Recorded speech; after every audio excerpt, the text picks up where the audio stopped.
ciao, ciao, ciao, una mattina mi sono alzato e ho trovato l'invasor. Para los que no me conocen, yo estoy coordinando un poco este grupo de Bloque Constitucional, que es una agrupación de abogados independientes que tiene como objetivo y lugar de funcionamiento la actividad de política profesional en el Colegio Público de Abogados principalmente, en los consejos de la magistratura también. Y tratamos de llevar ahí nuestras propuestas de sobre todo, austeridad y transparencia en el manejo de la cosa pública, que es la administración del Colegio de Abogados, del acceso a la justicia y a la justicia independiente como principal agenda para los consejos de la magistratura. Y también en lo que se refiere a la actividad de política profesional, nuestro tal vez distintivo más notorio es nuestra propuesta de libre colegiación. Propuesta que sostenemos desde hace 8 años en los diferentes espacios y elecciones en las cuales nos ha tocado participar, y que la verdad que, bueno, a veces es difícil explicarla y tampoco me voy a explayar demasiado en este momento porque no han venido a escuchar nuestras propuestas, sino a nuestro invitado de hoy. Pero solamente quería dejarles, explicarles en 2 palabras por qué la ilusión que nos mueve o que me mueve en esta gesta por la libre colegiación, y es el sueño de una matrícula, de una organización de abogados totalmente atomizada en diversos colegios, asociaciones, donde cada uno de estas asociaciones compita por calificar, o sea, por darle identidad y calificar profesionalmente a los integrantes de esa asociación, por calificar incluso sus calidades éticas o sus formas de trabajo de cada asociación, y no la ambigua calificación que nos da un colegio público que agrupa a todo el mundo y que por eso no define absolutamente nada sobre la idoneidad y las especialidades de cada uno. Otra parte del sueño es que esas agrupaciones realmente se organicen representando intereses homogéneos, y no todos metidos en una misma bolsa como están hoy, tanto el abogado independiente como el socio de un gran estudio, el empleador y el empleado, el estatal y el privado, el penalista y el civilista, como si todos tuviéramos los mismos intereses por ser abogados, y desde luego que no los tenemos, y muchas veces tenemos intereses contradictorios, y no nos representa una única agrupación. Y encima hoy esa agrupación está representando también a los intereses de los empleados judiciales, como si fuera esto poco. Y finalmente, el sueño del acceso a la justicia franco, flexible, rápido, una justicia totalmente distinta de la que conocemos hoy. Ese acceso a la justicia para mí es realmente un sueño al que quisiera acceder, o sea, una forma de ejercer la profesión donde podamos atender infinitos más casos a un costo infinitamente menor en tiempo y en recursos que nos lleva hoy a atender a nuestros clientes, y que todos los días podamos decirle a un cliente: esta es la solución de tu conflicto, y no que tengamos que decirle todos los días: y no sé cuándo va a estar resuelto tu problema, y así nos transformamos en parte del problema y no parte de la solución.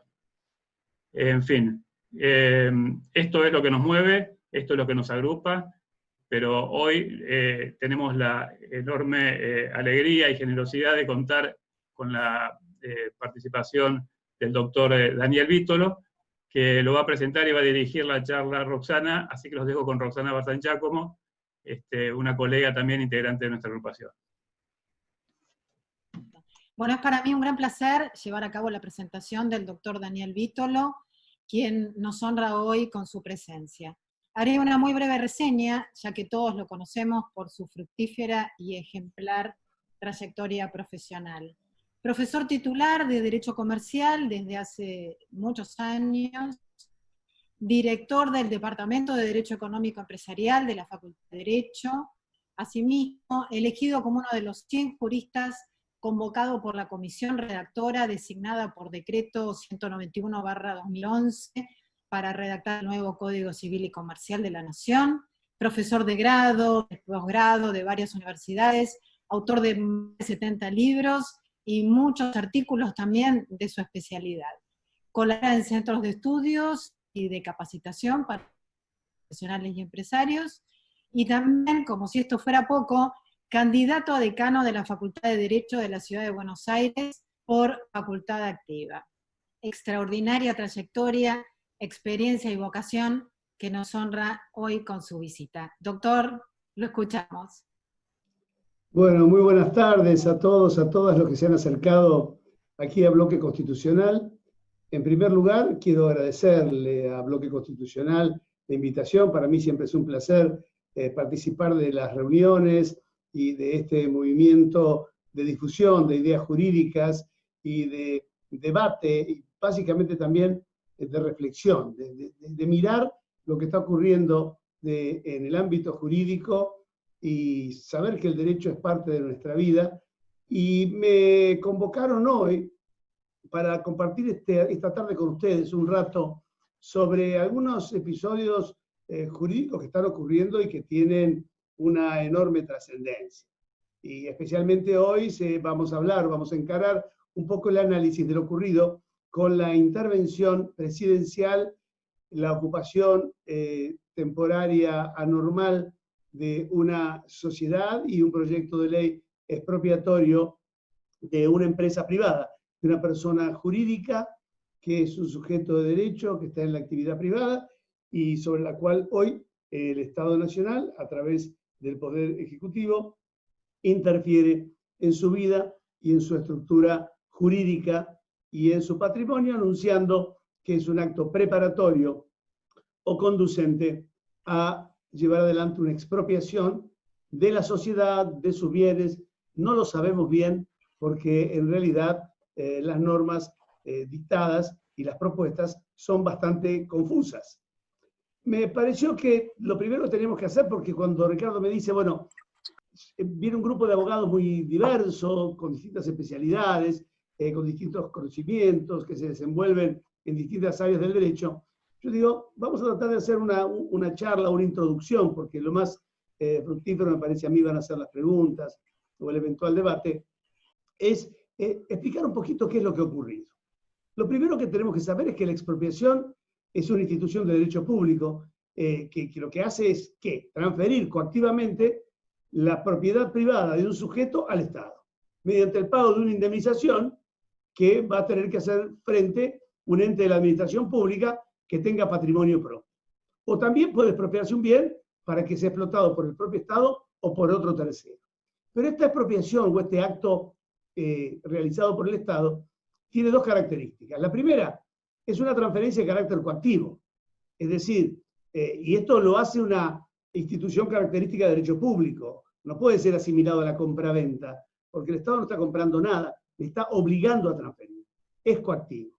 Y la segunda es que el sujeto expropiado tiene derecho a recibir, a cambio de que lo hayan privado coactivamente de esta propiedad, una indemnización equivalente al valor económico del bien expropiado, que esto es lo que diferencia justamente a la expropiación de otro instituto que es la confiscación, que es cuando el Estado viene, toma el bien y no paga absolutamente nada.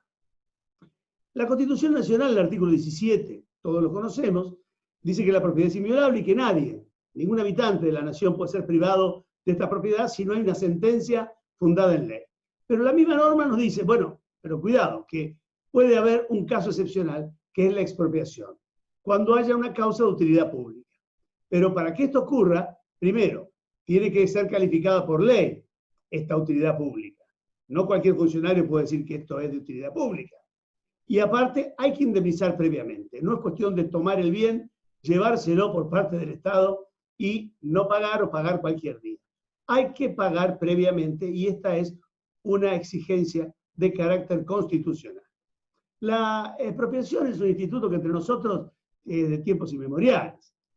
Fíjense que la primera ley de expropiaciones es del año 1866, recién constituido el país en organización nacional por la Constitución Nacional. Y estuvo en vigencia durante más de 80 años. Después, en el año 48, se dicta, en la época del gobierno de Juan Domingo Perón, en la primera presidencia, se dicta la ley 13.264, y fue una ley de expropiaciones que fue muy criticada. ¿Por qué fue muy criticada? Y porque prácticamente había relativizado la exigencia constitucional de la previa indemnización. Y entonces aquella norma decía algo parecido a que el expropiante podía obtener la inmediata posesión del bien y depositaba una evaluación fiscal acrecentada hasta un 30%, y aparte había suprimido aquella ley el instituto de la retrocesión, es decir, la posibilidad que se tiene de volver atrás si el Estado realmente no usa la propiedad para lo que dijo que le iba a usar. Es decir, cuando el Estado ha engañado o ha cambiado de idea respecto del destino del bien. Bueno, en función de esto hubo mucha crítica, pero igual la ley funcionó muchos años. Cuando llega el año 1977, ya época del gobierno que se llamó de proceso de reorganización nacional, la dictadura militar, se le confía un proyecto de nueva ley de expropiaciones a una comisión. Y esta comisión redactora estaba conformada por administrativistas, básicamente, le integraron Miguel Marienhoff, Enrique Cosi, Juan Carlos Casañe y Alberto Baquer, y redactaron un proyecto que fue prácticamente lo que tenemos hoy, que es la ley 21.499, que fue sancionada el 17 de enero de 1977. Y que establece que, bueno, que todos los bienes convenientes y necesarios para satisfacer una utilidad pública, y sin importar cuál es la naturaleza de los bienes, cualquiera que sean, pueden ser expropiados, pero por supuesto, hay que pagar, como dice la Constitución, y señala todo un procedimiento que hay que seguir, que ustedes lo conocerán, y que simplemente, para los que no están muy familiarizados con el derecho administrativo o constitucional, podemos decir que funciona de esta manera. Primero, el Poder Ejecutivo declara por ley que un bien o un conjunto de bienes es de utilidad pública y está sujeto a expropiación. En esa ley, el mismo Congreso va a decir quién es el sujeto expropiante, que puede ser un sujeto público o que puede ser un sujeto privado. Este sujeto expropiante tiene hasta 2 años para concretar la expropiación, y en el curso de este plazo de 2 años, aquel sujeto expropiante del Estado debe dictar el acto administrativo y pagar el precio. Si hay un acuerdo, se pone de acuerdo y paga el precio por un mecanismo que se llama avenimiento, y si no, tiene que promover la acción judicial expropiatoria, pero la expropiación solo queda materializada cuando se dicta una sentencia definitiva firme. Ahora, ¿qué ocurre si durante estos 2 años el sujeto expropiante, el Estado, no hace nada? Bueno, el expropiado puede promover lo que se llama un juicio de expropiación inversa para que él se concrete la expropiación, porque durante ese tiempo tiene una propiedad que está declarada de utilidad pública, que no sabe en qué momento se la van a quitar, y no la puede disponer, no la puede vender, no la puede dar en garantía. Y dice, bueno, señor, por favor, exprópieme y déjeme liberado. Así que este es el mecanismo general. Y la declaración de utilidad pública, que es el corazón, es el nervio, es el eje, el centro de la expropiación, bueno, tiene que ser algo justificado, que la ley señala como una medida que procure la satisfacción del bien común, sea este de naturaleza material o espiritual. Y bueno, es una mirada que por supuesto es un concepto que va a variar en el tiempo. Este concepto satisface necesidades generales o conceptos generales que deberían ser compartidos por la mayoría de la comunidad. Es decir, debería tener un consenso en cuanto al contenido. Porque si lo que estamos buscando es la satisfacción del bien común, el bien común también tiene un contenido que guarda lo que es la conciencia moral colectiva de una comunidad determinada, en un determinado país, en un momento determinado también de su historia. Y esto es un problema que debe resolver el Poder Legislativo. ¿Quién dice si hay o no utilidad pública? Es el Poder Legislativo. Y lo que el Poder Legislativo diga tiene mucho que ver en un ámbito grande de libertad. Es decir, no puede decir cualquier cosa, tiene que justificarlo. Y ha habido una gran discusión sobre esto, si esto es revisable o no es revisable, si la declaración de utilidad pública es una cuestión exclusivamente de legalidad o es de mérito o conveniencia. Originariamente la Corte Suprema, ya hace más de 100 años, en el famoso caso del Ortondo, dijo que no, que esto era revisable judicialmente la calificación, pero posteriormente, 50 años después, en un fallo también recordado, que se llama Escalante Bosch, se dio marcha atrás y dijo, bueno, no es tan fácil decir si se puede revisar, sino que solamente podría revisarse si se demostrara que hay una gran arbitrariedad. Pero, ¿qué es importante para el bienestar? O a quién le corresponde determinar el bienestar, no es al Poder Judicial, sino que es una facultad muy fuerte del Poder Legislativo que le ha dado la Constitución. ¿Hay utilidad pública en las empresas? ¿Puede haber una declaración de utilidad pública en materia de empresas? Bueno, esto va a depender de lo que nosotros pensamos, o lo que nosotros pensemos, mejor dicho, en lo que se hace con la economía, o cómo juega la economía, la ideología, la política y el derecho en el desarrollo de un país. La discusión sobre cuánto debe intervenir el Estado en la economía y cuál es el límite de su intervención es algo que hace muchísimos años se viene discutiendo. Recordemos que el Premio Nobel de Economía de 1981, James Tobin, fue uno de los primeros que dijo, miren, esto no se puede dar una afirmación dogmática sobre este punto, porque primero hay que hacer un inventario, porque hay 4 formas tentativas en que una sociedad divide las actividades económicas entre lo que puede hacer el Estado y lo que pueden hacer las personas humanas o las personas jurídicas privadas. Primero, la lista de actividades. ¿Qué va a hacer el Estado y qué va a hacer los privados? Segundo, cuáles son las magnitudes relativas de la actividad productiva pública y privada. Tercero, cómo va a intervenir el gobierno, cuándo y de qué manera puede afectar el poder económico, la distribución del ingreso y la riqueza. Cuarto, bueno, el uso, los bienes que están en una comunidad y que se producen. ¿Cuáles van a ser de uso público, cuáles privados y quién se va a quedar con los frutos de la actividad económica? Y finalmente, la quinta dimensión, que es la espera de una regulación gubernamental de las actividades económicas y privadas. Por supuesto, si miramos lo que ocurre en el mundo, vamos a encontrar que en todos lados hay listas de actividades públicas y privadas.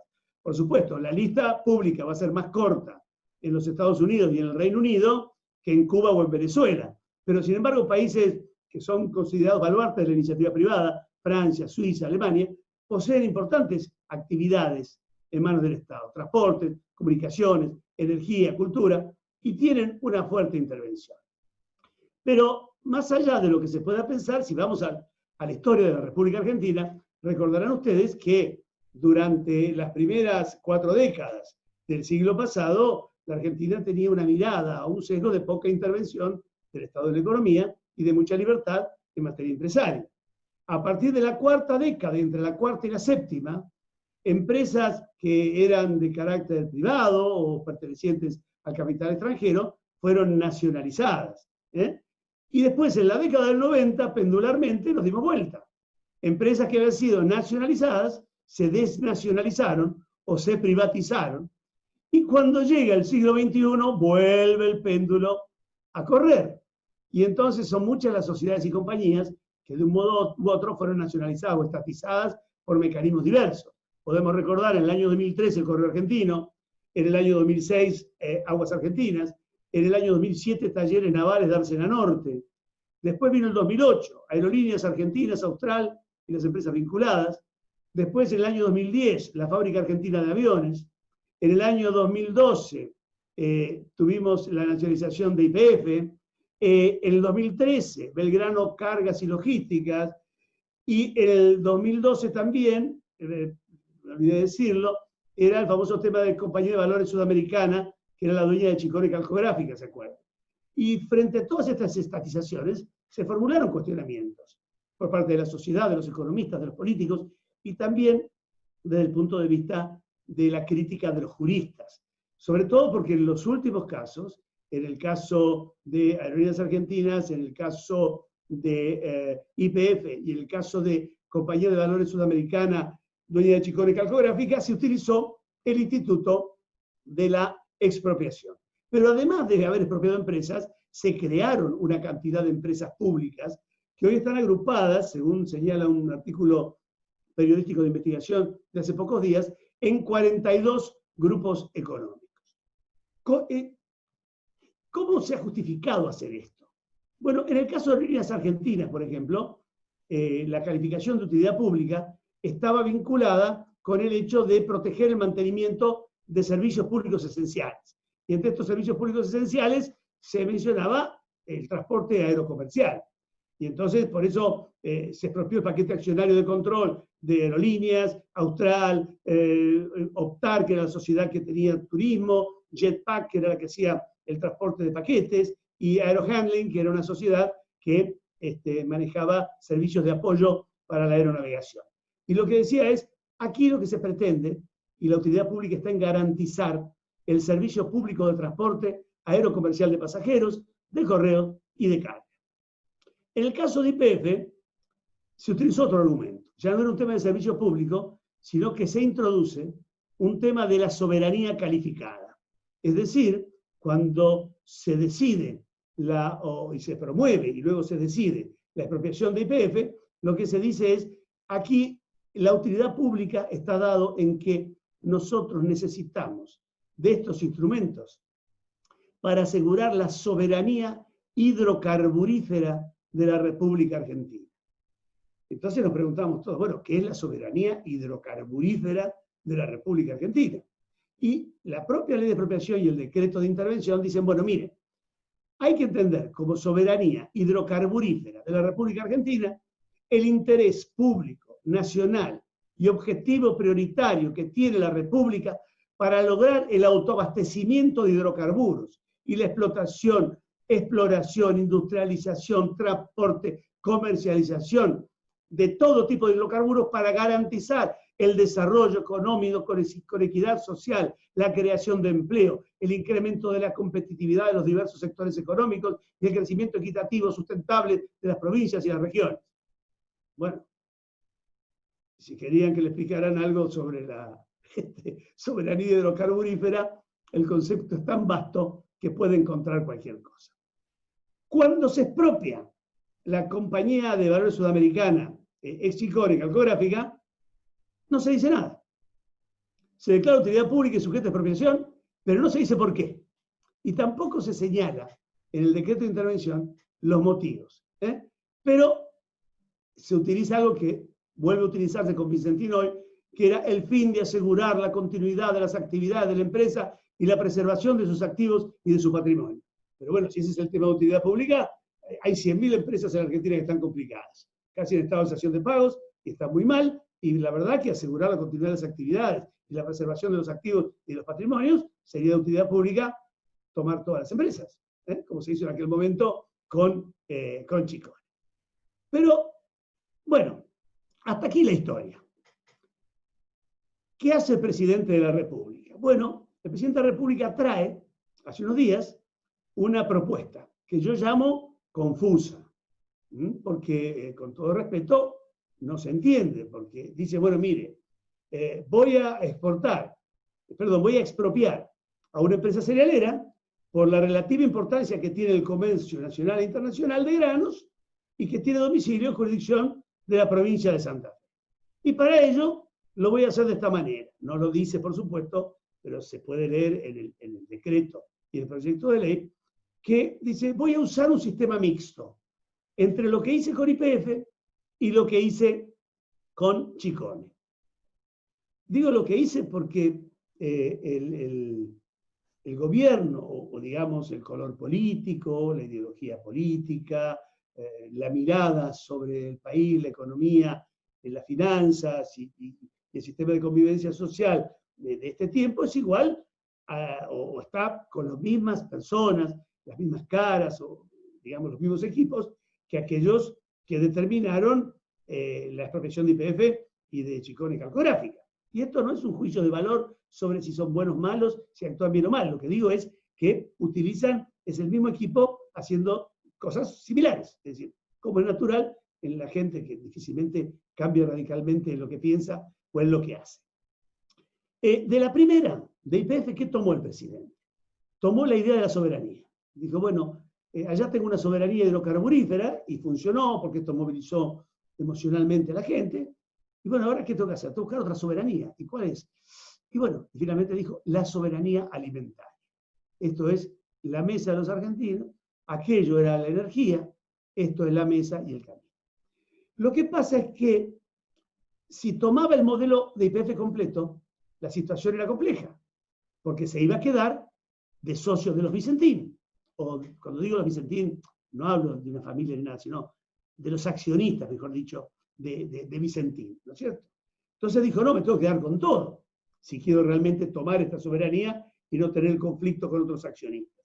Entonces, en vez de expropiar el paquete de control, toma toda la compañía. Y ahí toma el esquema técnico de expropiación y de descripción del bien expropiado que tomó en YPF. En vez de expropiar una parte del paquete accionario, las acciones, decide expropiar la sociedad. Una cosa extrañísima, porque declarar de utilidad pública y sujeta a expropiación a una sociedad, a la sociedad Vicentín, con un quid determinado, es algo imposible. Es de cumplimiento imposible, porque los sujetos de derecho no son expropiables. Las personas no se pueden expropiar. Yo no puedo expropiar una persona humana, ni puedo expropiar una persona jurídica, porque la ley de expropiaciones me dice que solamente se pueden expropiar bienes o conjuntos de bienes. Y si miramos el Código Civil y Comercial de la Nación, ni las personas humanas, ni las sociedades, ni las personas jurídicas privadas, que están listadas en el artículo 148 del Código Civil y Comercial de la Nación, son bienes, no son objetos, son sujetos que tienen bienes. Entonces, bueno, así las cosas, viene este decreto con una serie de argumentaciones confusas, entre las cuales dicen que finalmente lo que se quiere es evitar impactos de alta negatividad en la economía. Bueno, yo pregunto, y esto también es jurídico, es decir, impacto negativo en la economía, tenemos todos los días, la inflación, la emisión monetaria, el sistema tributario, el sistema previsional, la crisis de las empresas, la desaparición de la pequeña y mediana empresa, las familias sobreendeudadas, la baja del consumo. Bueno, impactos tenemos de todos lados. Una sola compañía actuando puede generar un impacto de alta negatividad que haga que se pueda declarar que hay una utilidad pública, en que esa compañía siga funcionando igual, pero en vez de ser administrada por sus dueños, lo sea por el Estado. Bueno, eso no lo sabemos, quedará para la respuesta de cada uno. Pero lo cierto es que hay una confusión del presidente, que yo no creo que sea de él, sino yo me acuerdo de García Márquez, que tenía una novela que se llamaba El general no tiene quien le escriba, y yo digo, el presidente no tiene quien le escriba, porque le hacen mal los gráficos, le dan mal los números, le enseñan mal las estadísticas, le escriben mal los decretos, yo digo, bueno, no tiene quien le escriba. En la redacción dice, se declara el proyecto de ley de utilidad pública y sujeta a expropiación a la empresa Vicentín con el número de quit. Es decir, no se ha tenido en cuenta que sociedad y empresa no es lo mismo, lo cual trae el mismo problema que ocurrió con Chicone, que era no sabemos qué estamos expropiando. Estamos expropiando las acciones representativas del capital social de Vicentín, Sociedad Anónima, para que el Estado Nacional, a través de un fideicomiso conformado por YPF Agro, por parte de YPF, se genere un fondo de inversión, se quede con las acciones y tenga el gobierno y la propiedad indirecta de todos los activos de la sociedad, pues estoy expropiando los bienes, el fondo de comercio. Estoy expropiando los bienes y la sociedad la dejo. Bueno, van a ver ustedes que esto no se aclara y es de la mayor gravedad, porque después el decreto de intervención y el proyecto de ley generan una enorme confusión en esto. Porque tomemos, qué sé yo, por ejemplo, si nosotros estamos pensando que lo que estamos expropiando son las acciones y que en realidad ahora el Estado Nacional va a ser el dueño de Vicentín con la expropiación como accionista y único accionista, ¿por qué va a transferir todo el personal de trabajadores a YPF. Se quedaría con esa sociedad y con los trabajadores.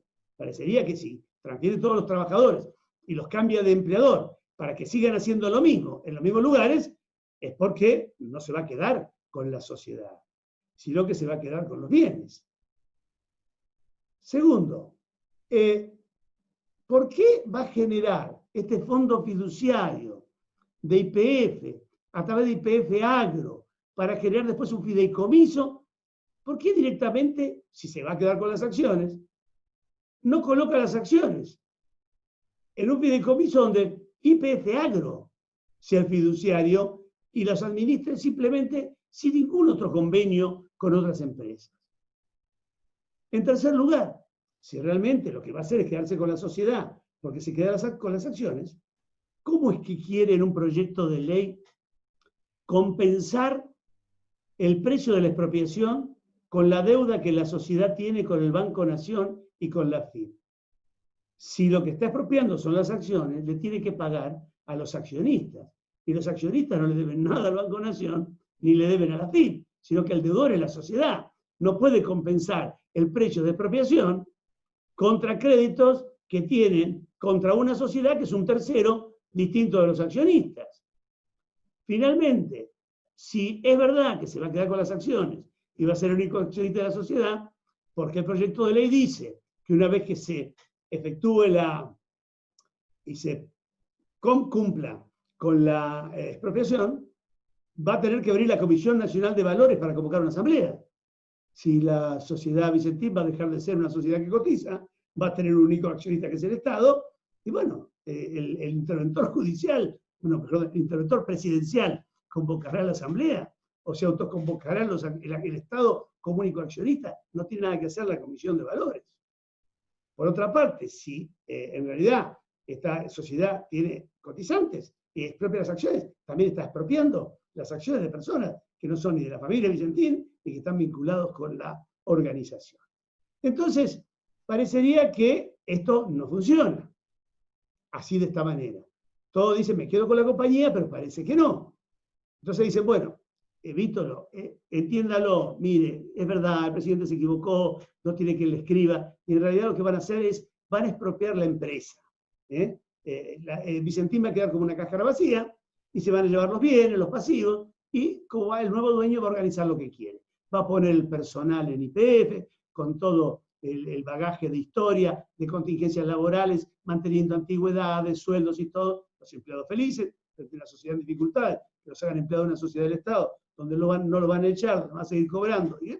Es maravilloso. Y así que va a hacer todo esto, y aparte va a tener los bienes, los van a organizar, los van a... Bueno, ahora, tranquilos, pero si hace eso, va a tener que recordar dos cosas. La primera de ellas es que no va a poder hacer esto. Porque primero, si va a transferir una empresa y todos los bienes en bloque de la sociedad Vicentín en concurso preventivo a YPF o a un fondo fiduciario o a los que quieran hacerlo, van a tener que cumplir con la ley 11.867 de fondos de transferencia de fondos de comercio.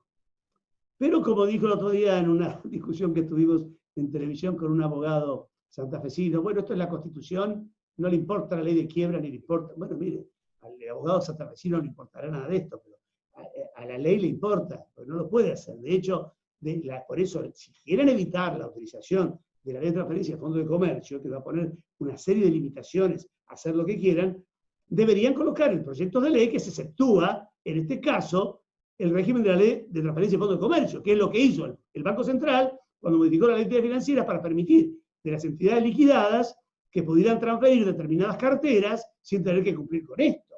Es decir, tiene que ser una norma de excepción, pero al presidente nadie se lo ha dicho.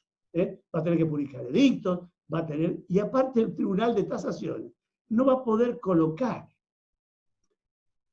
como precio de la expropiación, porque así lo dice la ley 11.867 de transferencia de fondos de comercio, un precio menor a la totalidad de los pasivos.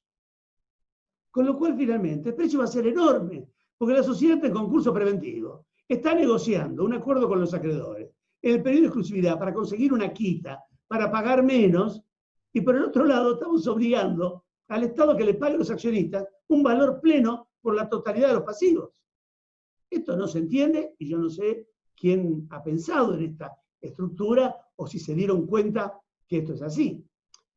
Pero supongamos que, bueno, ahora en el Congreso alguien se da cuenta, o por casualidad algún asesor de un diputado, un senador está viendo esta charla y se le prende la lamparita, y dice, bueno, mire, está bien, vamos a poner una norma que diga, por el carácter extraordinario, por única vez, por interés, no se aplicará la ley de transparencia y fondo de comercio. Nos estamos olvidando, señores, que Vicentín está en concurso preventivo de acreedores. Y el concurso preventivo de acreedores está regulado por la ley 24.522 de concursos y quiebras, que dispone un tratamiento particular de todo el régimen económico y financiero, donde no va a poder hacer lo que quiera, porque están con una intervención, con una administración atenuada.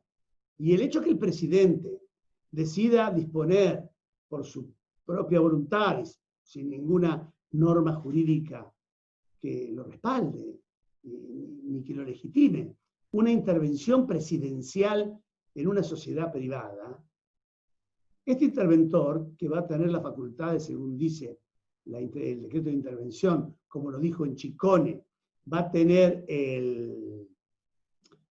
digamos, la administración que tenía el directorio, va a estar bajo el régimen de desapoderamiento atenuado. Es decir, no va a poder hacer lo que quiere, sino que solamente se va a poder limitar a los actos de administración ordinaria. Y va a tener que estar bajo los regímenes dispuestos por los artículos 15, 16 y 17 de la ley de concursos. Y tampoco va a poder hacer lo que quiera con los acreedores, porque va a tener que pasar todo el régimen de acreedores por el tamiz de la verificación de créditos, de los incidentes de revisión. Van a tener los prontopagos, evidentemente van a tener también el régimen de privilegios. Así que no van a poder hacer lo que quieren. Ni tampoco van a poder llevarse los bienes de la compañía a YPF, vaciando el concurso, si es lo que van a hacer, transferir los bienes, los pasivos del personal y los activos. No lo pueden hacer sin autorización judicial. Y el juez no lo va a autorizar, porque podrá autorizar la venta de un bien, podrá autorizar la reestructuración de parte de la fábrica, pero no que se pasen todos los bienes y vayan para afuera. Así que fíjense que es otra cuestión que yo digo, alguien no ha mirado esto. Y vuelvo a repetir, no hago juicio de valor sobre si los administradores son buenos, malos, se portaron bien o se portaron mal, pero realmente esta intervención presidencial y esta idea de expropiación sin tener en cuenta estas cosas es complicado. Copiaron Chicone, pero Chicone estaba quebrada.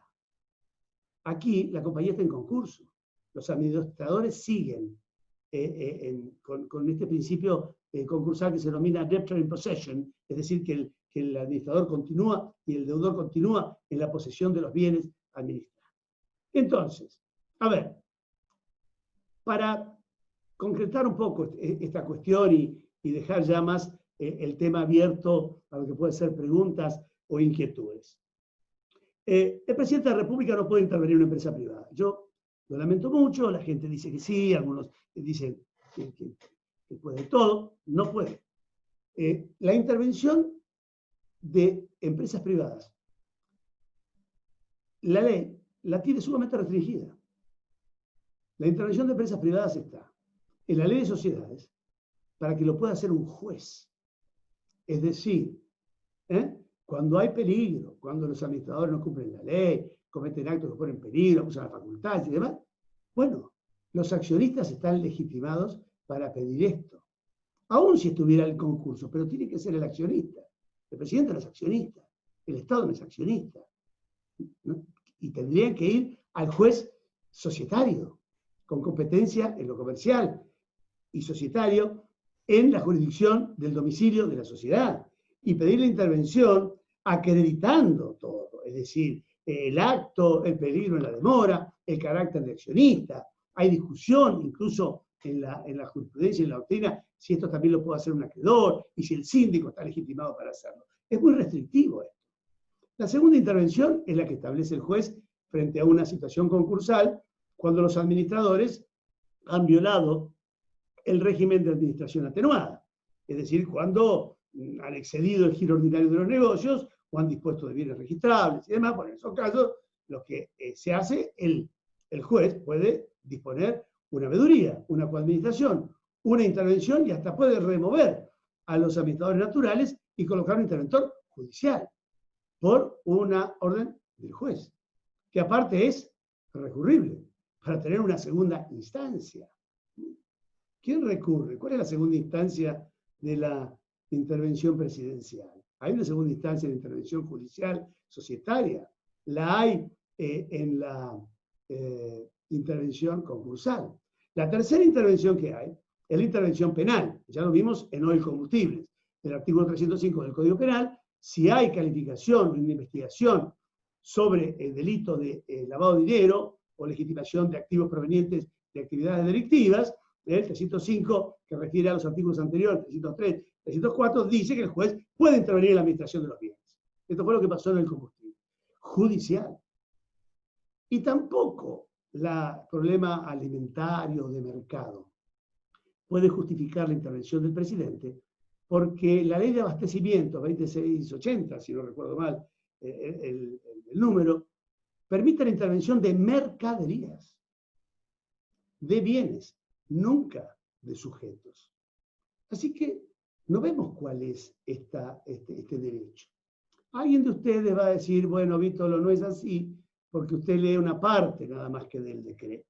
Si lee la otra parte, va a ver que el presidente dispuso la ocupación temporaria anómala de la compañía, es decir, del sujeto de derecho. ¿Cómo ocupamos a un sujeto? Explíquemelo. No se puede ocupar un sujeto, pero bueno, eso es lo que dice el decreto. Y entonces la intervención es la manera de ocuparlo, ¿no? Porque si esto hubiera sido así, el presidente en el artículo 1 hubiera dispuesto la ocupación temporaria anormal y como consecuencia de ello, mientras dure la ocupación, la administración la pone en manos de un administrador. Esto es distinto, son dos decisiones distintas.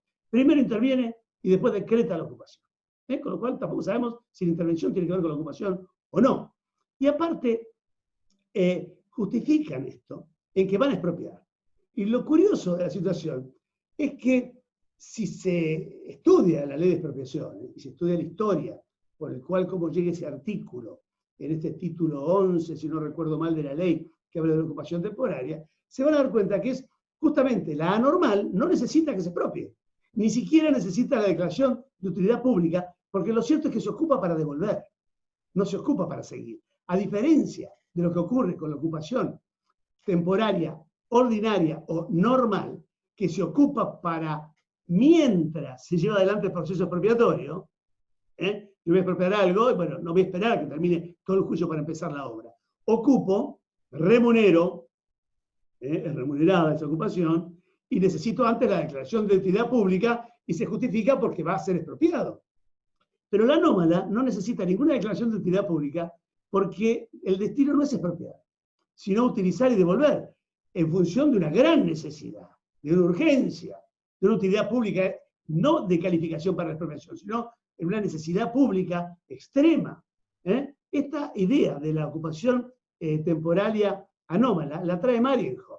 Cuando se reúnen los juristas para el proyecto de ley, que después fue 21499, el que llevó la voz cantante fue Marienhof, que tenía un trabajo sobre la ocupación temporaria normal, porque él había abrevado mucho la doctrina italiana, de Guido Sanovini, D'Alessi, Fragola, ¿no es cierto?, que hablaban de esto, también de lo que había ocurrido con la ley española y con algunos franceses, que hablaban de los actos extraordinarios que se colocaban normalmente como disposiciones dentro de una ley de expropiaciones, pero que no estaban vinculados con el instituto de la expropiación.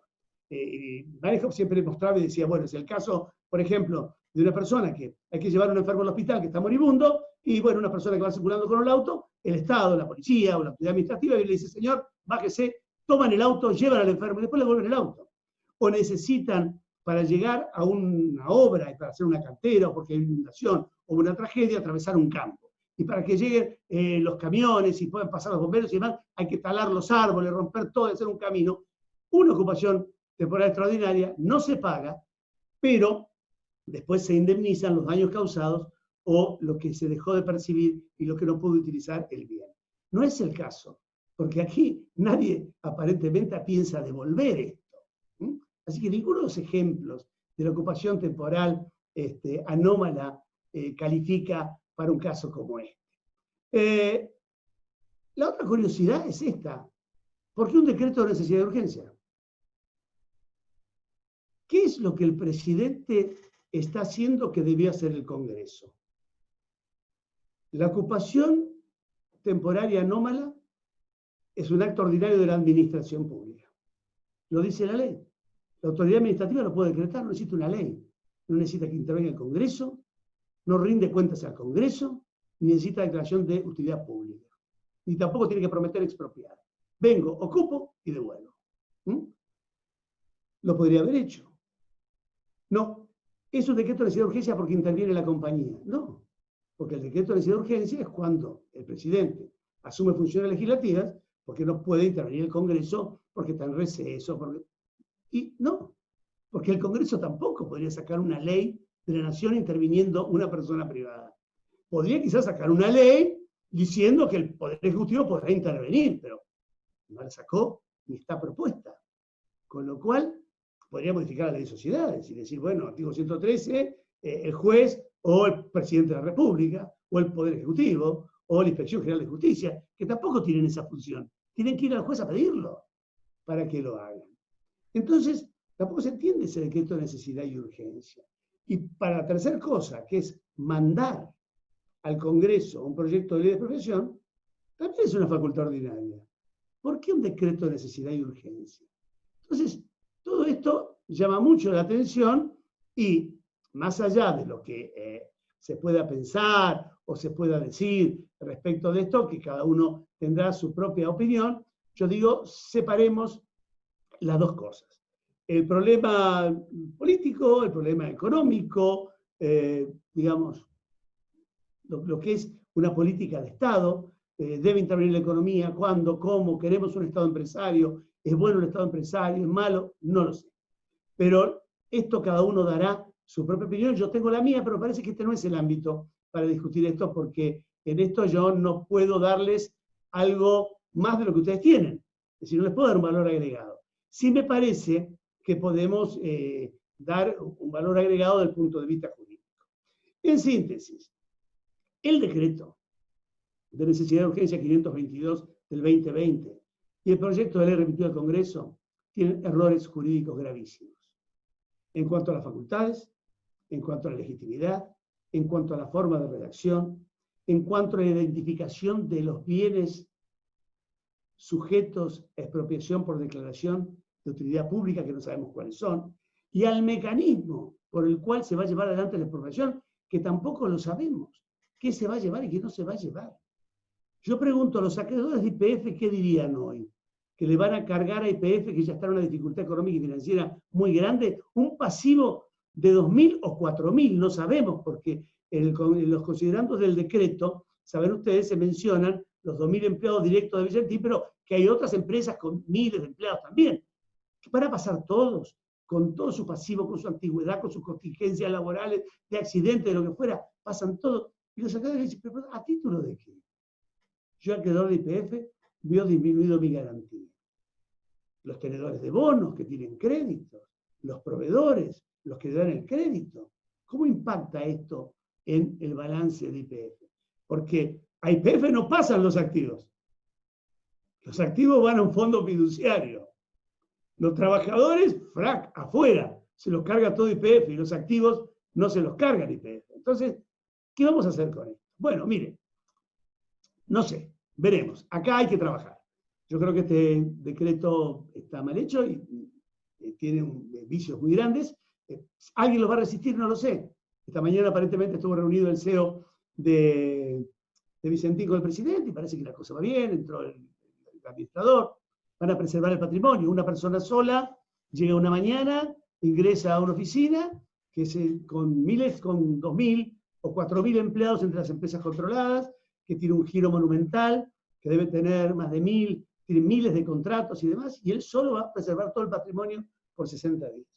¿No era mucho más razonable pedirle al juez del concurso la designación de un coadministrador, lo podría haber hecho el Banco Nación, que está en el Comité de Acreedores, lo podría haber hecho la FIP como un acreedor importante, y que alguien esté y controle, pero que una nueva persona que no conoce la empresa, que nunca la vio, llega, buenos días, ¿cómo les va? ¿Esa persona va a cuidar todo? ¿No es más fácil que desaparezcan los bienes ahora con una sola persona y con un directorio funcionando o con un coadministrador? Bueno, esto tendríamos que pensar. Para terminar, ¿cómo termina esto? No lo sabemos. Pero habría que trabajar mucho en el Congreso, por sí o por no, y hay que trabajar con el decreto por sí o por no. Pero si miramos para atrás, los resultados de estas experiencias expropiatorias con decreto de intervención no fueron buenas. YPF terminó con una sentencia por la cual hay que pagar, la Argentina tuvo que pagar 12.000 millones de dólares, 5.000 en bonos, el resto en intereses, por una compañía que no valía más de 3.000 millones al momento de la expropiación, y aparte por el remanente quedó con un litigio pendiente que va a tener una condena irreversible, donde lo que único estamos discutiendo es cuánto se paga, 3.000 millones de dólares o 12.000 millones de dólares. Recordemos que estamos discutiendo y hemos pedido una prórroga hoy para seguir negociando con los bonistas, porque no podemos pagar 500 millones de dólares de intereses. Nos estamos cargando más de 2.000 millones de Vicentín, todas estas contingencias anteriores. El tema de Chicone, bueno, no sabemos porque como los dueños nunca aparecieron, no sabemos qué pasó y demás. Pero, ¿qué me parece a mí que dejo yo como interrogantes? Si miramos, saquemos los efectos jurídicos, si nosotros miramos estructuralmente el mensaje que envían el decreto, el proyecto de ley y las declaraciones que tienen los funcionarios respecto de este tema, la pregunta es esta. ¿Van a ser intervenidas y van a ser declaradas de utilidad pública y sujetas a expropiación otras empresas, productoras o acopiadoras de granos o de la industria alimenticia, que estén pasando dificultades económicas y financieras y que tengan una gran cantidad de trabajadores y que peligren los puestos de trabajo? Otra pregunta, ¿qué nivel de participación en un mercado o en un rubro de actividad tiene que tener una empresa para que sea calificable como bien objeto de una declaración de utilidad pública y sujeta a expropiación? ¿El 9%, como en este caso, del mercado exportador, del rubro o más? ¿Con un 8%, con un 9%, con un 10% califico para que me expropien? ¿Cuáles son las áreas de la economía y de la producción de bienes y servicios que pueden ser calificadas como estratégicas para la soberanía? ¿Y cuál es el alcance temático de la soberanía? Porque, bueno, con la soberanía hidrocarburífera expropiamos YPF. Con la soberanía alimentaria queremos justificar la expropiación de Vicentín. Bueno, yo podría decir, ¿y por qué una soberanía sanitaria? Y entonces expropio los laboratorios y centros de salud, más ahora con el COVID.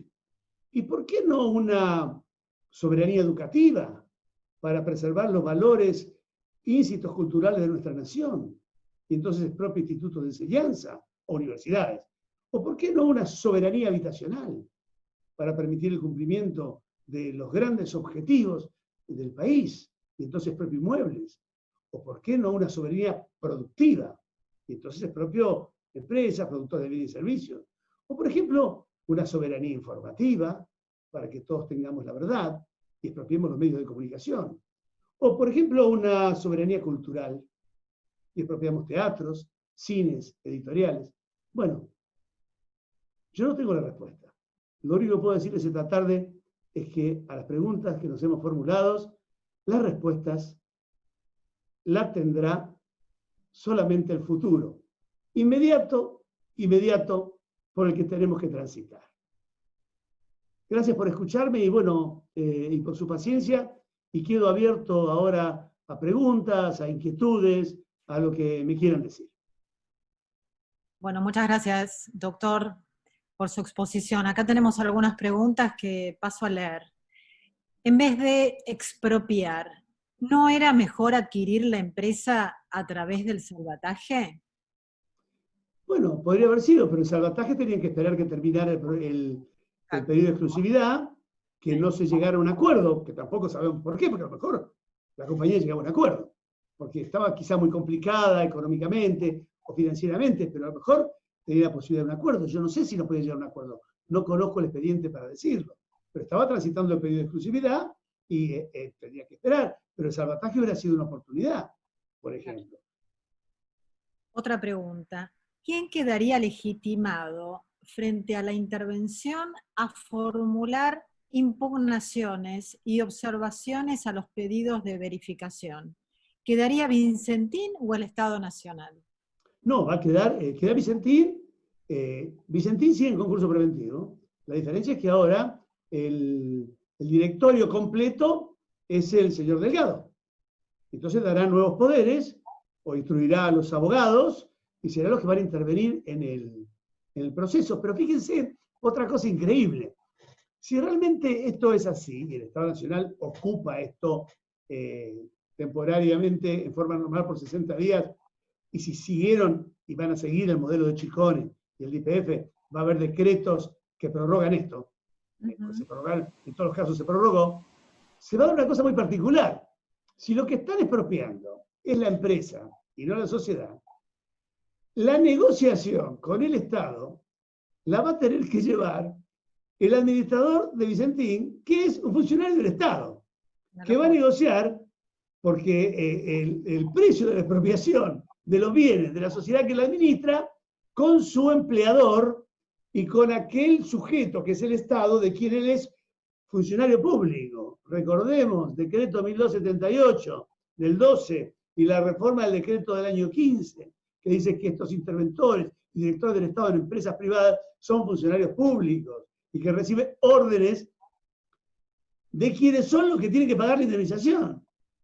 Entonces dicen, no, bueno, no, Víctor, esto no es así. Mantienen el carácter residual para esta negociación los anteriores. No, se han sido desplazados. Bueno, los accionistas, no, porque si lo que pretenden es compensar precio con impuestos o con créditos, es porque están expropiando bienes y el sujeto expropiado es la sociedad y no los accionistas.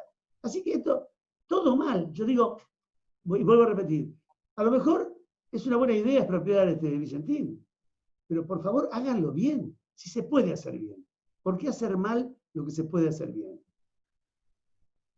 Doctor, nos pregunta un colega, ¿qué se puede considerar como justificación suficiente para que sea válido el concepto de utilidad pública? Bueno, a ver, el concepto de utilidad pública, la Corte le ha costado definirlo. Es decir, por eso es este tema amplio. Esto finalmente es lo que el Congreso diga que es de utilidad pública. Salvo que se demuestre que detrás de esta calificación hay un interés personal. Es decir, voy a poner un ejemplo. No voy a poner el ejemplo de este caso porque me parece que se puede malinterpretar, pero, a ver, digamos, si finalmente se va a expropiar un mural y en realidad el motivo de expropiar el mural es porque el grupo político está peleado con la familia del pintor y lo quieren privar de que no puedan tener la obra y tienen un interés individual, o porque tienen un comprador afuera y lo quieren vender. Bueno, si hay alguna cosa espuria atrás o alguna cosa engañosa, no se justifica, pero lo cierto es que es tan amplio esto del concepto de utilidad pública que mientras no haya una demostración de que hay una arbitrariedad o un interés individual, lo que el Congreso diga que es la utilidad pública lo es. Ahí es una mirada de mérito del Congreso que no es justificable. Fíjense que yo lo señalé, el famoso caso del Hortondo, era el caso de hace más de un siglo de la Corte, cuando se expropiaba el tema de la Avenida de Mayo. Entonces, ¿qué dijo la Corte? Dijo, miren, no decrete para el ensanche y la apertura de la Avenida de Mayo solamente lo necesario, no aquello que no es necesario para el ensanche. Entonces, en vez de una expropiación enorme, la achicó. Pero después, cuando fue este caso Escalante Bosch, 50 años después, volvió un poquito para atrás. Dijo, bueno, esto es un concepto no revisable. Si no me demuestran que hay una arbitrariedad o un interés particular, la Corte no va a decir qué es de utilidad pública, porque esto lo dice el Congreso. Lo que vamos a revisar es que no haya un interés individual que desacredite el bienestar general o la utilidad general. Acá tenemos otra pregunta, doctor. ¿Cómo estima que se abonaría la indemnización por expropiación más las acreencias concursales, teniendo en cuenta la situación económica actual? Bienvenido al mundo del bono. Miren bien los billetes que tienen, que no valen, no digo que no valgan nada, que no duran nada en la mano ni en el bolsillo, pero mírenlos muy bien porque muy prontamente lo que van a mirar son bonos. Y de hecho, así se pagó YPF, así se pagó Chicone, y así se va a pagar esto, y se va a autorizar por el proyecto de ley a emitir un nuevo bono, cuyo valor será who knows. Who knows. Acá leemos otra pregunta. Si al Estado le interesan los bienes de la empresa, competencia del Poder Ejecutivo para declarar la utilidad pública y pretende expropiarlos, ¿no debe dirigir su acción a la persona jurídica titular de esos bienes? ¿Será que al Estado le interesa el lugar que ocupa esta empresa en el mundo de los agronegocios? No, eso es evidente, ¿no? A ver, no está expropiando porque le interesa el campo, ni los camiones, ni los hilos. Es decir, lo que está expropiando es una operatoria, está expropiando un modelo de negocio, importador y exportador, una intervención en el mercado de granos y en el mercado de la exportación, y una intervención muy fuerte en el mercado cambiario, en cuanto al tema de liquidación de dólares de cosecha y el manejo o la intervención fuerte en el mercado respecto del control del valor de la divisa. Esto es clarísimo, si no, no estaría metiéndose en esto. Yo, sinceramente, a ver, no es que desconfíe de lo que dice el presidente, pero a mí me parece que esta idea de que yo estoy preocupado que la gente no coma y por eso tomo Vicentín para que tengan comida, con ese criterio, no sé, sería mucho más razonable expropiar un frigorífico para darle carne a la gente o una fábrica de fideos para repartir fideos. Esa es otra cosa. Incluso se deja traslucir en los considerandos del decreto de necesidad y urgencia que esto tiene que ver con las exportaciones, con la fragmentación del mercado, con la intervención, que a lo mejor es un primer paso. Esto, y lo que digo yo no va a sorprender a nadie, porque está en todos los medios y se ha dicho, y lo han dicho funcionarios del gobierno. Esta mirada que hay sobre esta intervención podría completarse con entes reguladores, controles de precios en el mercado de alimentos y demás, una junta de granos, de carnes, un IAPI. Esto ya pasó, así que podría volver a pasar, ¿por qué no? Hay infinidad, doctor, de mensajes que están aplaudiendo su claridad meridiana en esta exposición. Felicitaciones y felicitaciones y felicitaciones. No, bueno, lo que yo digo es esto. Esto es un tema muy difícil porque es muy técnico. Es muy técnico y es difícil de aprender, y de discutir, de aprender, digo, de tomarlo. Y difícil de discutir también, porque son temas muy opinables y aparte todo está abierto al famoso tema, en la expropiación, el tema de utilidad pública. Y bueno, acá se han expropiado, pero no solamente para el Estado. Recuerden ustedes la época de las famosas llamadas empresas recuperadas, que se expropiaba declarando sujeto expropiante a una cooperativa de trabajo o a un tercero y demás, que después nunca expropiaban, porque no tenían manera de pagar. Pero durante el tiempo le daban una ocupación ordinaria y seguían explotando y funcionando y tenían los registros alimentarios y todo. Bueno, y esto no caminó, pero también lo puede hacer el Estado por su parte. Pero este tema de que pueda ser para un tercero, de que el concepto de utilidad pública sea una cosa muy amplia, que la calificación de utilidad pública sea muy difícil de discutir judicialmente, es muy difícil. Y la gente se resiste y dice, pero ¿cómo nos van a decir? Es así. Y es así de tiempos inmemoriales. Hace más de un siglo que esto funciona así, que es difícil de hacer. Y bueno, ¿y qué tiene que hacer el Estado en la economía? ¿Y qué no tiene que hacer? ¿Qué sé yo? Es la misma discusión que tenemos hoy con el tema de la pandemia. ¿El presidente es mi papá que me cuida o no? ¿Qué sé yo? No sé. Es complicado. Y esto de la ley de expropiación es una cosa muy técnica y si alguien o no lo entiende o está enojado, le voy a dar no quiero hacer mal de mucho consuelo de tonto, pero en el mundo entero funciona así. La gente está enojada. Los italianos se enojan con esa expropiación. Los españoles se enojan con esa expropiación. Los franceses se enojan con esa expropiación. Los americanos se enojan con las expropiaciones cuando las hay. Se enojan porque nunca queda, porque dependiendo qué se elija o lo que políticamente se consiga, que es utilidad pública, los grandes intereses, ¿qué es la soberanía? Fíjense, ahora vamos a empezar a calificar la soberanía. Entonces tenemos soberanía alimentaria, soberanía hidrocarburífera, soberanía, no sé. Cuando los conceptos empezamos a poner adjetivos calificativos, la sustancia se va diluyendo. se difumina el contorno. Y esto genera inquietud. Y esto es un tema muy técnico, porque la gente dice, ¿y por qué podrían ocupar algo sin pagar? Y bueno, es así. Está así, está desde hace muchísimos años. Así que, o por qué tengo que esperar, y si Tribunal de Casaciones me da cualquier valor. Pero así funciona el sistema. Acá hay una pregunta, doctor, que se repite y se repite y se repite. ¿Qué le parece a usted que tendría que hacer el señor juez del concurso? ¿Debería declarar la inconstitucionalidad de este decreto? El juez del concurso no tiene que hacer nada. Yo creo que el pobre juez del concurso, a quien no conozco, pero merece mi mayor respeto y le envío toda mi solidaridad, creo que pobre lo han colocado en una situación horrible. Es decir, porque él en realidad no tiene que hacer nada. Porque él no es el que controla la legalidad de los actos societarios del concursado. Él solamente controla la administración. En los límites del desapoderamiento atenuado. Porque si mañana en un acto ordinario el administrador decide lo que se le ocurre, el juez no le puede decir que no lo haga.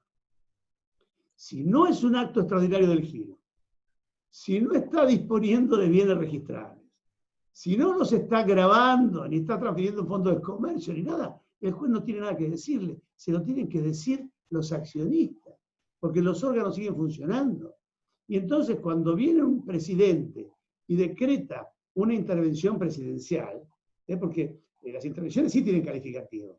Hay intervención administrativa, el Banco Central en una entidad financiera, la Superintendencia de Seguros en una compañía de seguras, hay intervención judicial, el juez en la sociedad, el juez del concurso en la administración, el juez penal en el lavado de dinero, en la intervención presidencial, el juez cuando le dicen notifíquenlo, el juez se notifica y dice muchas gracias.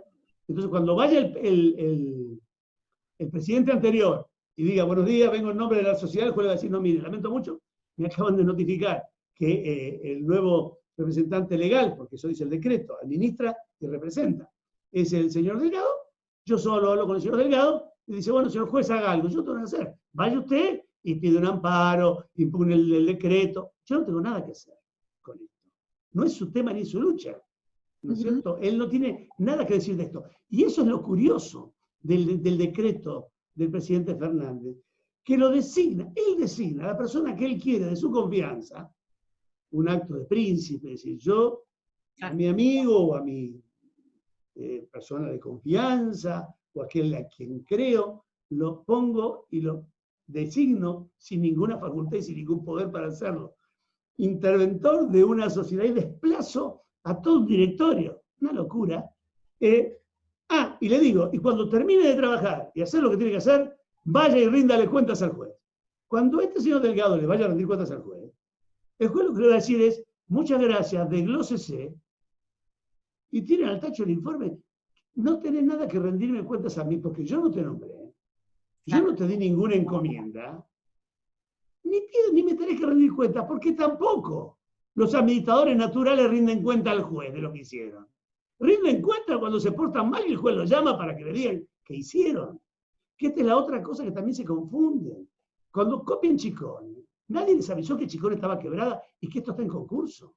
Es decir, que Chicone no tenía un administrador, sino que estaba administrada por el síndico.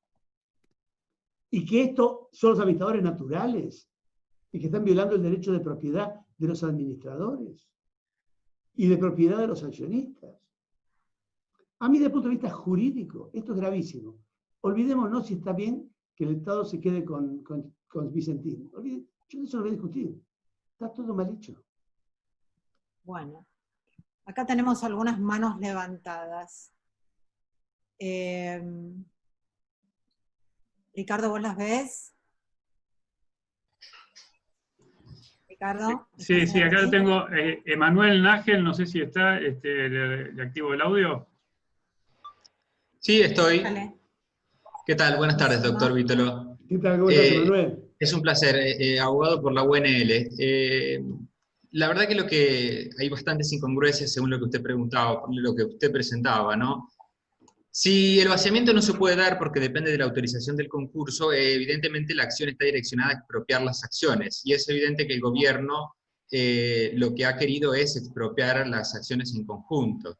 Y tendría que pagarle las participaciones a los socios. Ahora, usted bien refirió que la facultad del Poder Ejecutivo es una facultad de declarar la utilidad pública de bienes, no declarar la utilidad pública de sujetos de derecho. Los sujetos de derecho no pueden ser objeto de declaración de utilidad pública. No parece que aquí se está queriendo declarar la utilidad pública sobre algo que no puede recaer, y asimismo que esto, más allá de la inconstitucionalidad, presenta un interés indirecto en el control del mercado cambiario y un interés directo en el control absoluto del mercado de granos, porque no es la forma jurídica, digamos. Se está violando totalmente el concurso preventivo. Bueno, a ver, dos preguntas. Primero, está bien lo que usted dice. Lo que yo pregunto es, si querían expropiar las acciones, ¿por qué no lo dijeron? Porque en IPF lo dijeron. La misma gente. Sí, si usted me dice que nunca lo dijeron, pero, a ver, cuando fue IPF, dijeron, expropiamos las acciones. Y acá no expropian las acciones. Con lo cual, yo tengo que pensar, salvo que ellos me lo aclaren después, o que saquen, o que finalmente, a ver, el Congreso tiene la facultad absoluta de declarar la utilidad pública.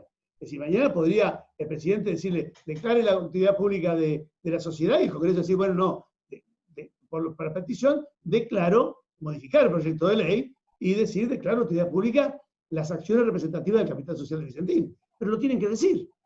Si no lo dicen, no es eso lo que están expropiando. Y no es una cuestión que ellos digan, no, bueno, no me di cuenta. Algo pasa ahí, porque cuando fue IPF lo dijeron. Si usted me dice que nunca lo dijeron y que nunca expropiaron acciones de nada, bueno, yo digo, quizás no saben, pero acá algo hay, porque lo han dicho. Y si el tema es vaciar o no vaciar, con el concurso no van a poder. Cuando digo vaciar, no es vaciar que se lo llevan, sino trasvasar a una empresa como IPF activos y no pasivos de una sociedad concursada. Y ahí no van a poder por el tema del juez. Me parece que tendrían que revisar la ingeniería, porque el mecano este está mal armado. Ujú.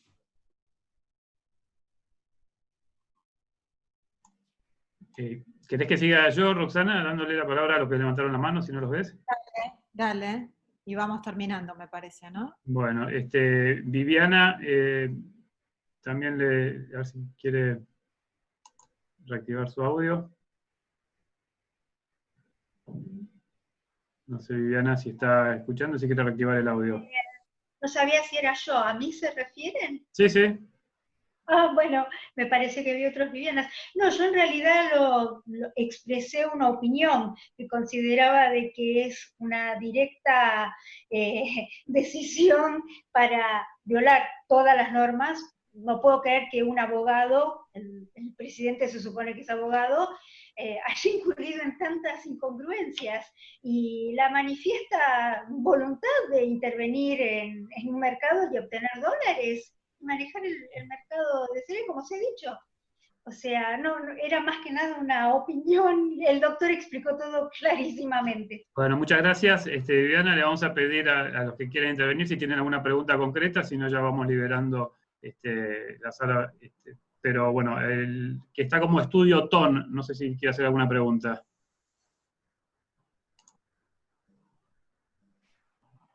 Ahí liberé el micrófono, ¿me escuchas? Perfectamente. Hola. Sí. Daniel, brillante como siempre, magnífico, Daniel.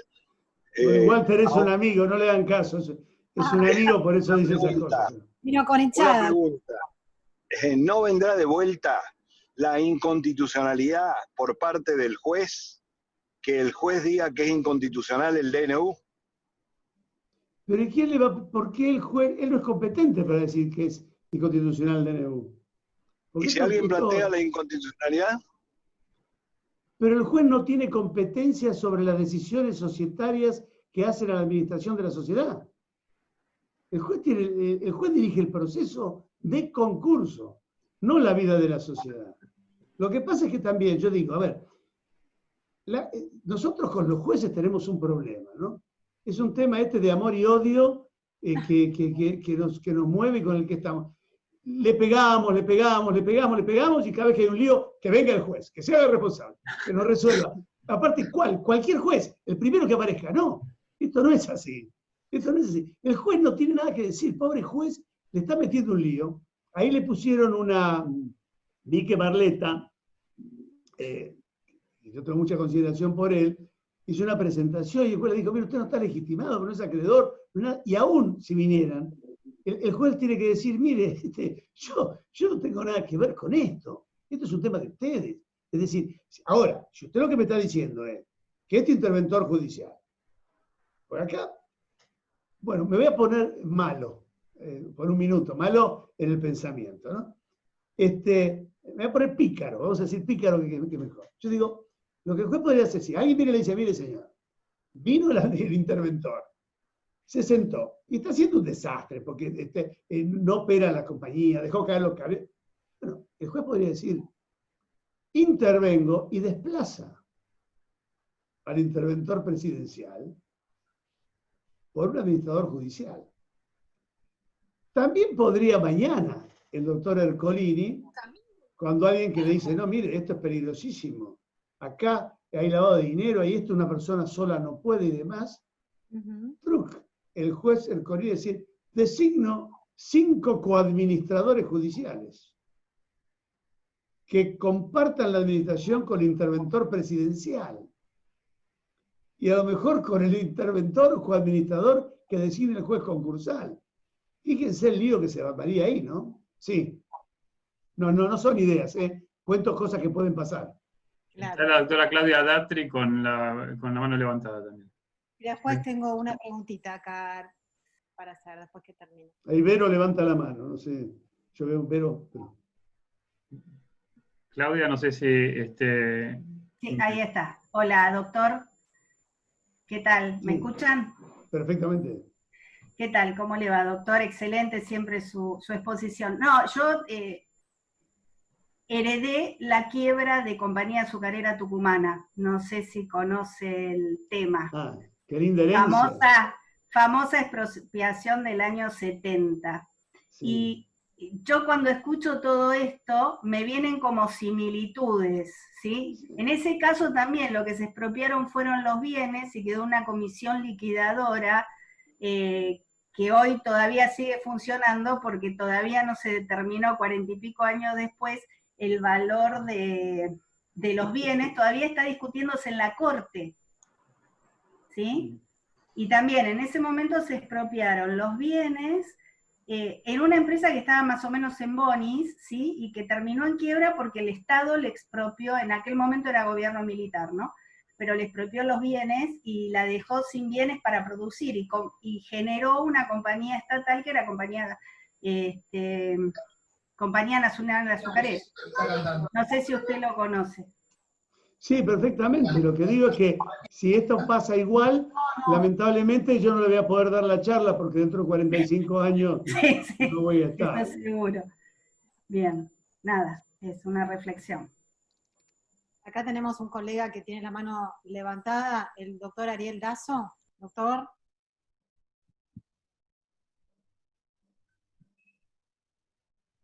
Doctor.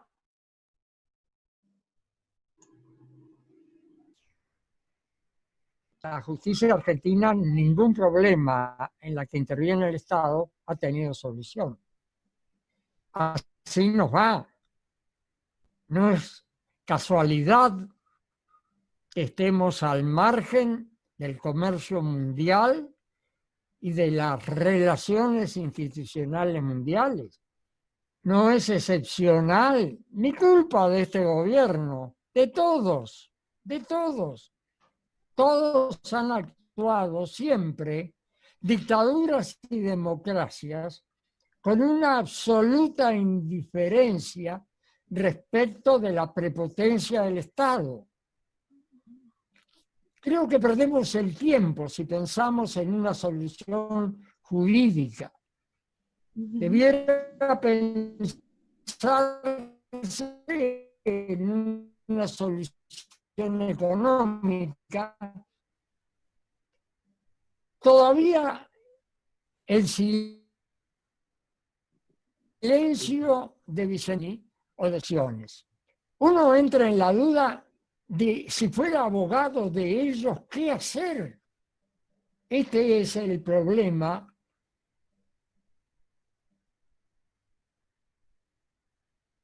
Sí, sí. Hay problema de conectividad, me parece, ¿eh? Pareciera que sí. Acá tenemos otra preguntita que se repite. Bueno, a Vero se le va a congelar la mano, pobre, ¿eh? Bueno, dale, Roxana.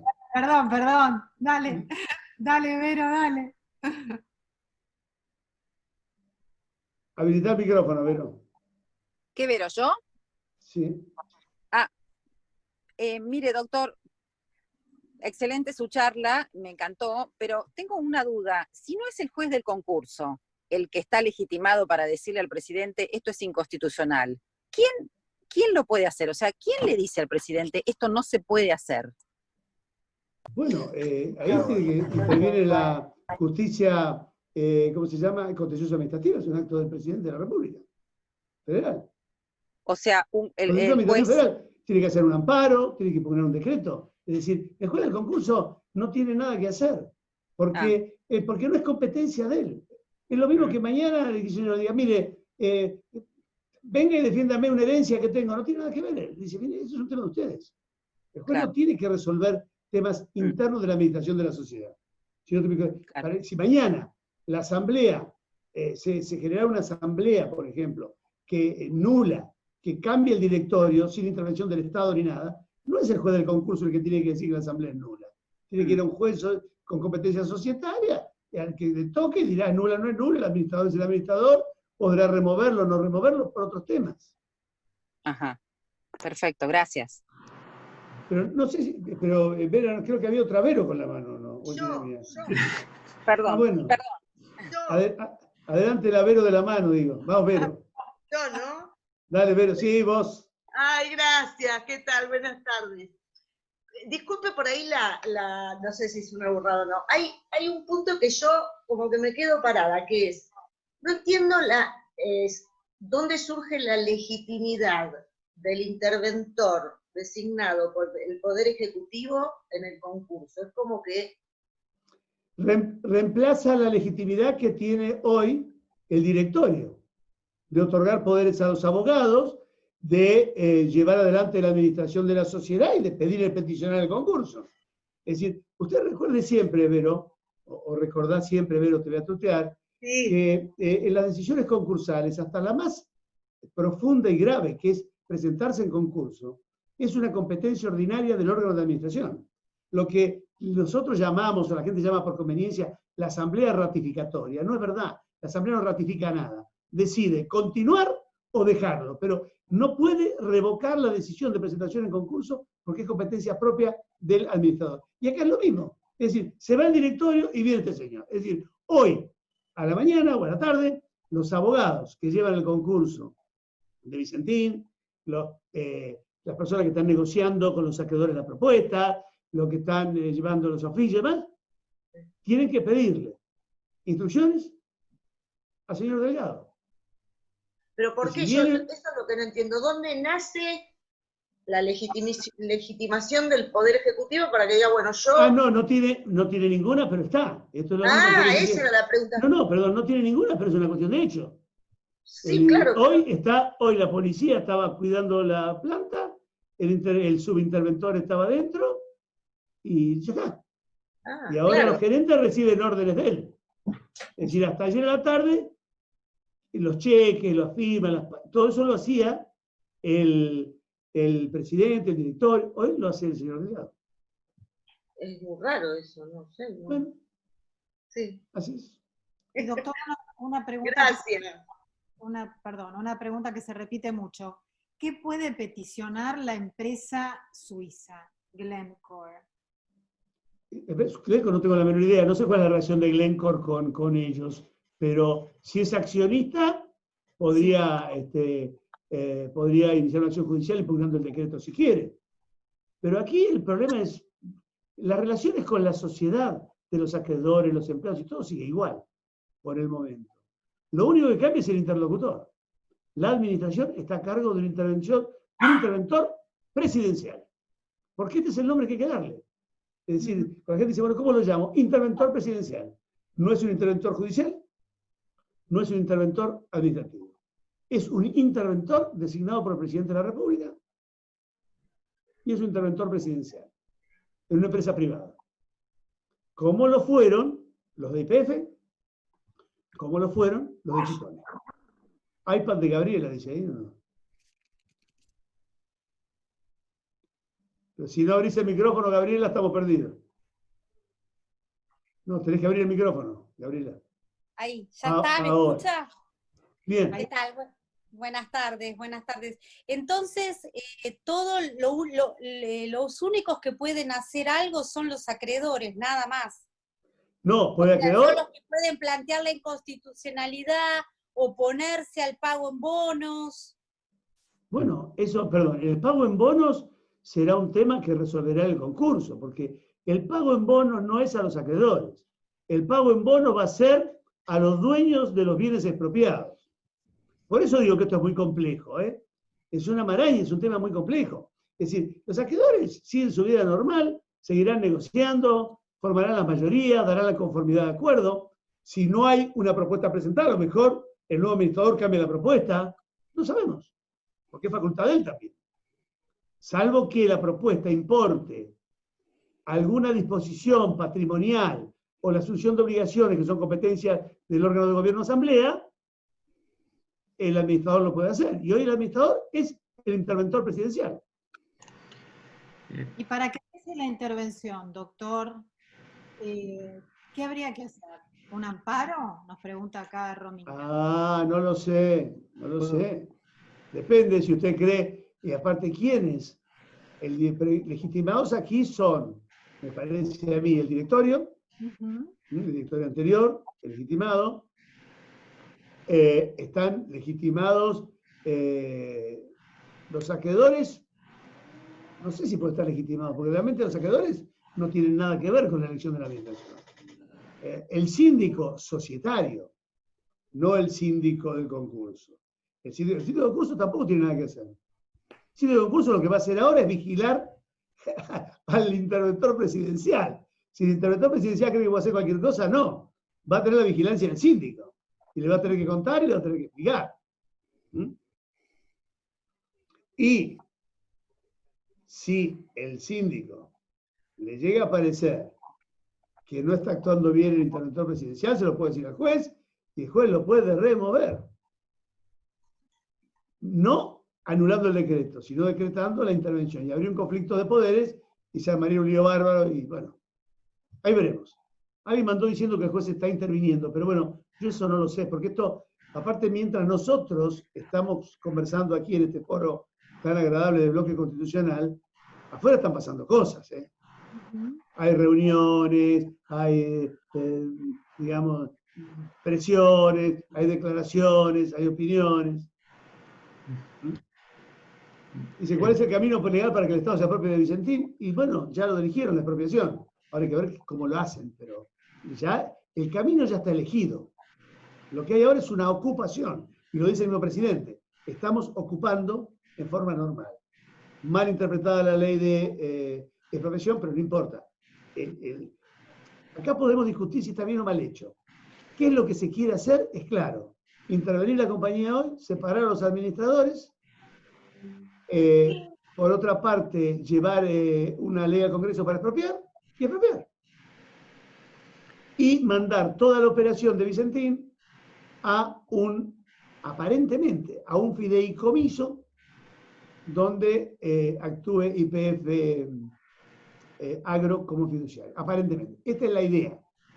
Si va a ser así o no será así. O a lo mejor YPF Agro se queda como accionista, fiduciario de las acciones, y Vicentín sigue operando bajo la misma denominación social en el mercado. No lo sabemos. Yo creo que la van a hacer desaparecer y la van a convertir en YPF Agro, porque si no, la movida de traspaso de personal y todo no tendría sentido. Pero bueno, como dice Asís, mi información probablemente mala me dice que el camino estaría más por ahí que por quedarse con las acciones. Pero va a ser mucho más complicado, porque ahí no van a poder llevarse los bienes, ni los negocios, porque estarían vaciando la compañía respecto a los acreedores concursales. Así que bueno, pero este es el primer capítulo, ¿eh? Y la novela va a ser larga. 5 tomos le doy a esto. Bueno, doctor, no sé, sigue habiendo preguntas y no queremos abusar del tiempo porque estamos recontra ya pasados de lo que nos habíamos programado. Así que... Sí. Sí. Bueno, yo creo que por hoy tuvimos bastante con esto. Por hoy hemos abusado de su generosidad. No, al contrario, un placer, pero bueno, me parece que ya estamos, y aparte no es mucho más, porque sería volver sobre lo mismo. Yo creo que el esquema está planteado y cada uno diga lo que quiere, que piensa lo que quiere. Perfecto. Bueno, entonces me cabe más que decirle muchísimas gracias a usted, a todo el equipo de Bloque Constitucional que estuvo trabajando hoy acá, que algunos se vieron como Roxana o como yo, pero hay otros que no, que por ejemplo Juan Manuel Ponce estuvo trabajando activamente en la producción, y sobre todo quiero destacar el trabajo increíble de Juan Manuel Otegi, tuiteando en tiempo real. Si alguien quiere agarrar una síntesis casi perfecta de lo que se expuso hoy en esta charla, puede ir a nuestra cuenta @bloqueconst en Twitter y va a ver el increíble trabajo que hizo Juan Manuel Otegi en tiempo real, recogiendo las palabras del doctor Vítoro. Así que muchísimas gracias a todo este enorme equipo. Desde ya los invito a todos a la semana próxima, el jueves, ya que se habló de bonos y de formas de pago con deuda pública, vamos a tener al mayor especialista en los aspectos legales de la deuda pública, que es Horacio Tomás Liendo. El doctor Liendo nos va a acompañar en una charla que yo creo que va a ser también para alquilar balcones en medio de un default, de un nuevo default de Argentina. Nos va a enseñar todos los aspectos legales de lo que es una reprogramación de deuda soberana. Así que quedan ya invitados, van a recibir por mail esta invitación, y también van a recibir por mail el acceso a la grabación de esta charla, porque creo que esta charla hay que escucharla de vuelta muy despacito. Seguramente le va a llegar también algún asesor del presidente y tal vez arregle alguna desprolijidad. No sé si para bien o para mal de los accionistas. Eso no lo sabremos nunca. Bueno, así que nada, muchísimas gracias. Partigiano, portami via. Oh, vela ciao, ciao, ciao, ciao, partigiano, portami via, che mi sento di morire.